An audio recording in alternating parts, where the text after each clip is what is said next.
እስኪ ዩሲ ጀስ ምናምን ይቅያ ጁ ትንሽ ተንፍሱ። ታብታብ አድርጉ ፕሌስ ወገኖች። ታቡ ወደ 500 ኬ ያስገቡት። እሺ ማውራት የሚፈልግ ሰው አለ? ዴቦ ውሃ እስኪጠጣ ድረስ። አይ ትንሽ እኔ እንትኑ በዛ ብዬ ነው፣ ድብደባው በዛና ምንም ቢሆን አብረ በልተህ ጠጥተህ እንደዚህ ታብታብ ሼር አድርጉ እስኪ ወገኖች። ቢቋረጥም ዛሬ የሚቆም አይነት አይደለም። ለማንኛውም የአፖስቶሊክ ሰክሴሽኑ መቋረጥ ሳይሆን የመከስከስ ነው የሚለው። የመከስከስ አደጋ ነው የገጠመው፣ የመከስከስ አደጋ ነው፣ ኢንሹራንስ የሌለው። ለማንኛውም ታብታብ ሼር ኮፒ ሊንክ አድርጉ። ዴቡ ቀጥል። ጥሩ ተይዟል። ጥሩ መረጃ ነው። ጥሩ በተለይም ደግሞ ብዙ ሰዎች ከዚህ ከአፖስቶሊክ ሰክሴሽን ጋር ተያይዞ ወደ ጌታ እንዳይመጡ አንድ ማነቆ ሆኖ ለብዙ ዘመናት ለሰዎች ሕይወት መዳን እንቅፋት የሆነውም ዛሬ ለአንዴና ለመጨረሻ ጊዜ ከነሱ መረጃ ከአባቶች ከታሪክ ይሄ ከእንትን አይደለም፣ ከዚህ ከገድልና ከእንትን አይደለም፣ ትክክለኛ መረጃ በማምጣት ለሌሎችም ህይወት መፈታት እንዲሆን ሌሎቻቸውም ታፕታፕ ሼር ኮፒ ሊንክ እያደረጋቸው ይሄ መቋረጥ የለበትም። ታንኪ ወገኖች ቀጥሉ። እሺ ከስር እታች ያላችሁ እነ ኤፍሬም ባለ ጊዜ ኤቢ መግባት ከፈለግ አንድ ቁጥር ጻፍ፣ መቀያየር ስለምንችል ማለት እዚህ ያለ ነው። መግባት የምትፈልጉ ኤቢ ኤፍሬም ባለ ጊዜ አንድ ቁጥር ትጽፉልኛላችሁ ስትመጡ ማለት ነው። ሌላው እንትን የቲክታክ ምልክቷን ለእንትን ለሆስቱ ለዴቭ ስጡት። የቲክታክ ምልክቷ ታብታብ አድርጉ። እንትን ሪፖስት አድ ስቶሪ ካረጋችሁ ጥሩ ይሆናል ይመስለኛል። እና ይሄ ነው። ሌላ ደግሞ ታብታብ ዴቭ ትልቁ ላይ ሆን የምትሉ ከስር ይሄው ኮመንት መስጫው ላይ እታች ኮመንት ይታያቸዋል። ጥቁሩ ላይ የኮመንት ቦታ ጥቁሩ ላይ እሱ ጋር ታብታብ ስታደርጉ ያው ነው። ዴቭ ትንሽ ትልቁ ላይ ትንሹ ላይ ቢሆንም ምንም ለውጥ የለውም። የኮመንት መስጫ ላይ እዚህ ጋር ታብታብ ማድረግ ይቻላል።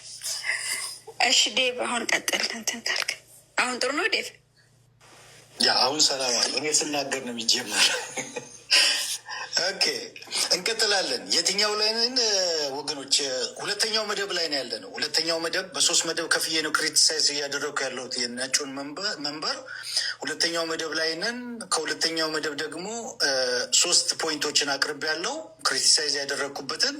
አራተኛው ደግሞ ክሪቲሳይዝ እያደረግኩ ያለሁት መካከለኛው ዘመን ላይ ያለውን ሚድቫል ፔሪድ። ይህ በጣም አሳፋሪ ተግባር ነው። በመካከለኛው ዘመን ሚድቫል ፔሪድ በግብፅ ኮፕቲክ ቤተክርስቲያን ታሪክ ውስጥ መንበሩ በምን ይሸጥ ነበር ብያቸዋለሁ? በገንዘብ ይሸጥ ነበረ። በገንዘብ የተገዛ መንበር ጉድ ነው። በገንዘብ ሲሸጥ የነበረ መንበር ነበር። ይህ ታሪክ ማን ዘግቦታል? በሳዊሮስ ኢብን አልሙቃፊ ሂስትሪ ኦፍ ፓትሪያርክስ ኦፍ አሌክሳንድሪያ በሚለው መጽሐፉ ላይ እየተዘገበ ነው። እዚህ ጋር የምታዩት ማለት ነው። ኦኬ ታሪኩ ምንድን ነው? ታሪኩን ላስገንዝባችሁ። ታሪኩ በወቅቱ የነበረው ፋቲመንድ መንግስት የእስላም መንግስት ነው። ፋቲመንድ መንግስት በቤተ ክርስቲያን ላይ ከፍተኛ ግብር ይጭን ነበረ። ያንን ግብር ለመክፈል ፓትሪያርክ ሚካኤል አራተኛ በ11ኛው ክፍለ ዘመን መንበሩን በገንዘብ ይሸጡ ነበር። ማን? ፓትሪያርክ ሚካኤል አራተኛ በ11ኛው ክፍለ ዘመን መንበሩን በገንዘብ ይሸጡ ነበር። መንበሩን በገንዘብ ገዝተው በደንብ አስምሩት እዚህ ጋር። መንበሩን በገንዘብ ገዝተው ወደ መንበሩ ከመጡት መካከል ፓትሪያርክ ማርቆስ 3ኛ ናቸው። በ12ኛው ክፍለ ዘመን ፓትሪያርክ ማርቆስ ማርክ ኢብን ዙራ በመባል ይታወቃሉ። ፓትሪያርክ ማርቆስ 3ኛ በ12ኛው ክፍለ ዘመን መንበሩን በገንዘብ ገዝተው ነው ወደ መንበር የመጡት። ተሰምቻለሁ። ኦኬ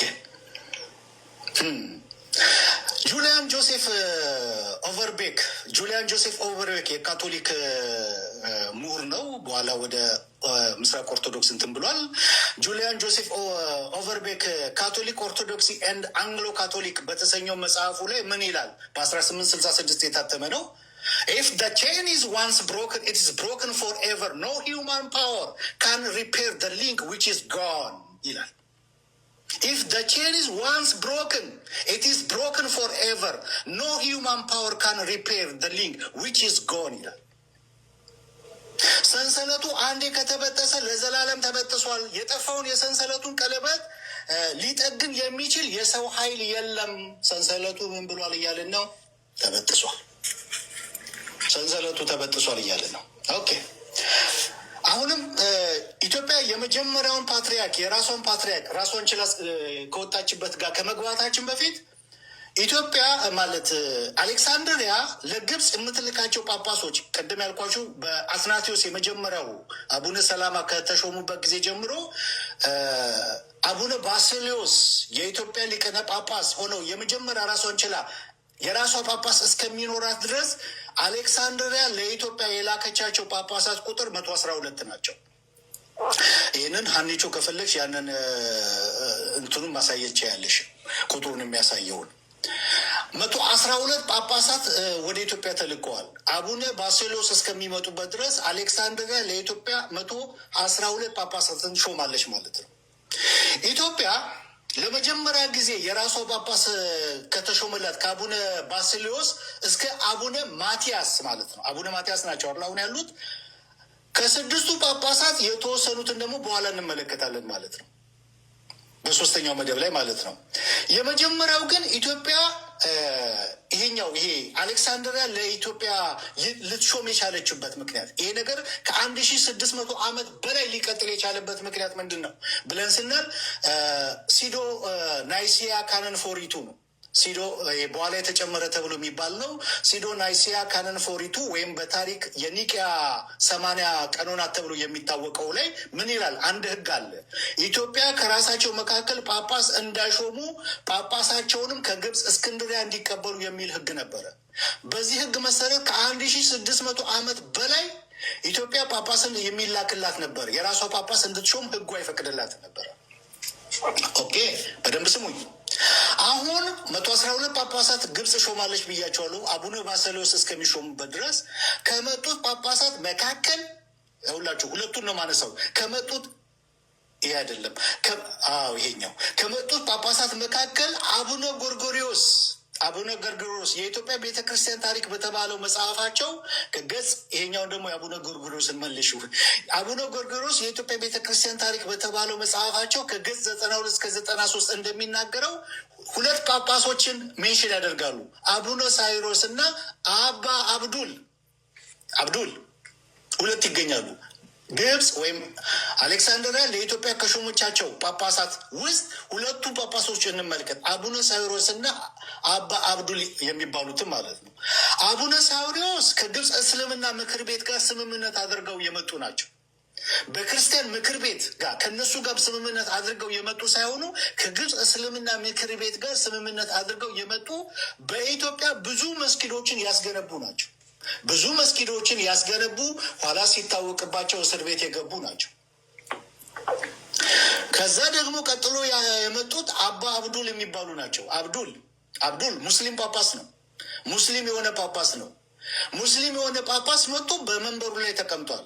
ሰምታችሁኛል? ሙስሊም የሆነ ጳጳስ መጥቶ በመንበሩ ላይ ተቀምጧል። ሙስሊምነታቸው የታወቀው በጾም ስጋ ሲበሉ ተይዘው ነው። ከዛ በኋላ የተሰደዱት የተባረሩት ማለት ነው።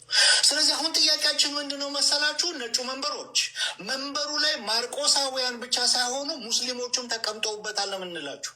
ስለዚህ ሙስሊሙ የማን ነው? ለዩልን። የማርቆስ ወይስ የሙስሊሞች? ለዩልና።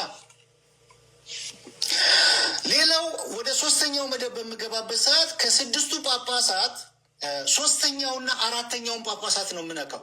ሶስተኛውና አራተኛውን ጳጳስ ኢትዮጵያ የመጀመሪያው ጳጳስ እንግዲህ አቡነ ባስልዮስ በ1943 ኦርዴን ቢደረጉም ፕሮቶኮል ስላልተፈራረሙ ፕሮቶኮል እስከሚፈራረሙበት ድረስ ጠብቀው ነበረ። ፕሮቶኮል ስምምነት ከተደረገ በኋላ በ1951 ዓመተ ምህረት ሊቀ ጳጳስ ሆኖ የመጀመሪያ ሊቀ ጳጳስ ሆኖ በኢትዮጵያ እንትን ብለዋል።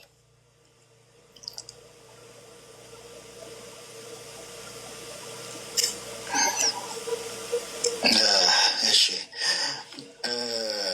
ምንድነው ኮፒሊንግ እያደረጋቸው 10 ነው ይሄ አፒል አድርግ እያለ የሚመጣው ሪፖርት እንዳለ አውቃለሁ፣ ግን ኮፒሊንግ እያደረጋቸው እየጨረስኩ ነው። አይዟችሁ ቻሉት።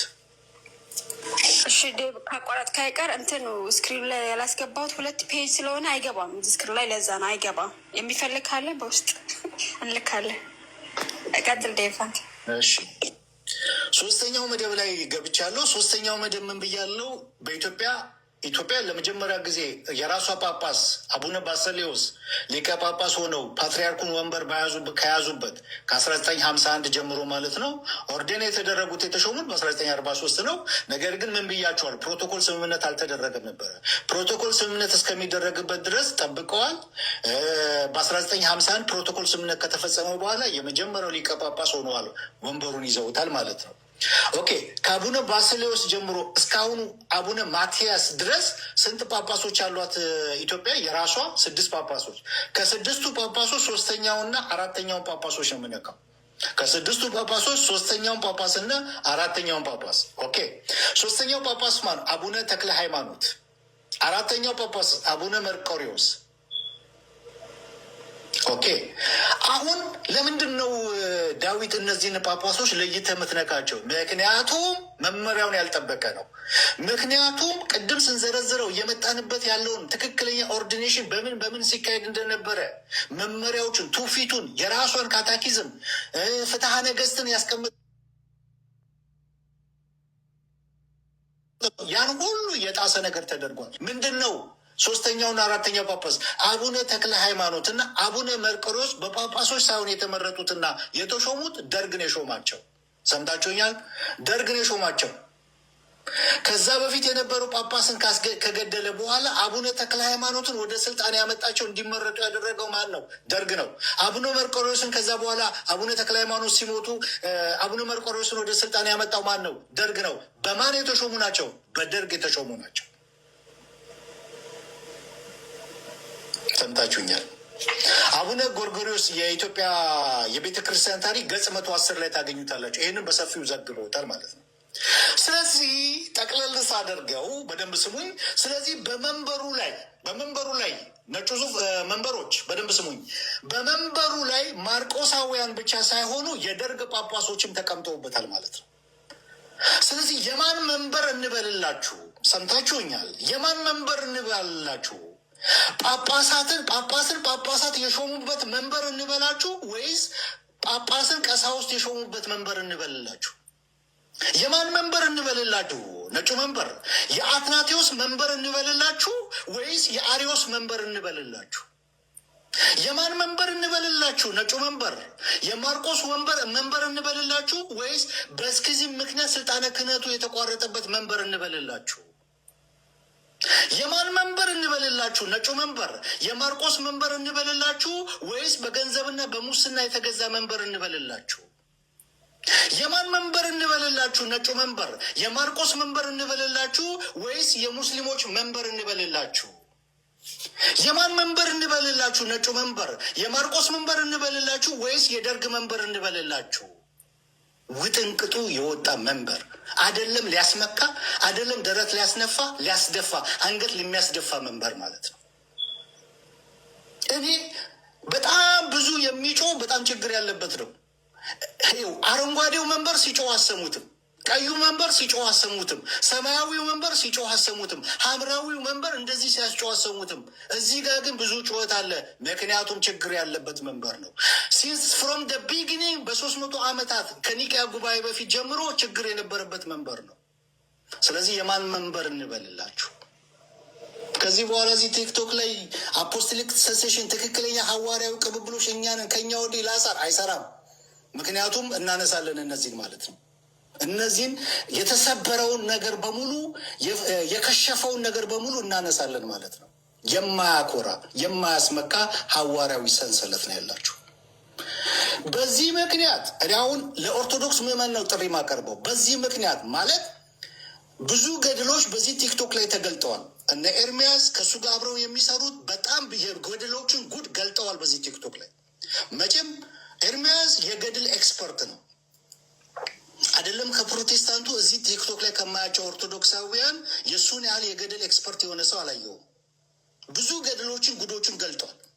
ይሄ ሁሉ ጉድን ተገልጦ ለምንድን ነው ምዕመኑ በፍልሰት መልክ ከቤተ ክርስቲያኑ ያልወጣው?